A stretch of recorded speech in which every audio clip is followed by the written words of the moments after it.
Tunaye sister hapa ambaye kwa namna ya pekee amebahatika kushiriki hija ambayo ilikuwa inahusisha mapadi pamoja na watawa kwa ujumla.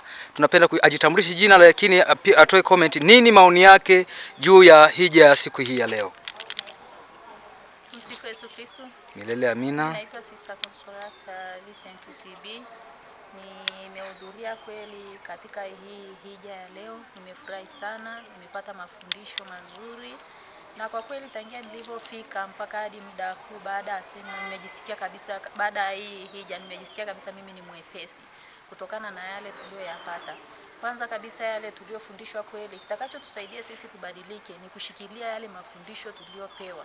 Kwa sababu hata ukiangalia padre amesema kabisa, yani seminar tunaenda, collection tunafanya, kila kitu tunapata, lakini sasa kinachotufanya tusibadilike ni nini? Neno la Mungu tunalisoma, lakini ni nini?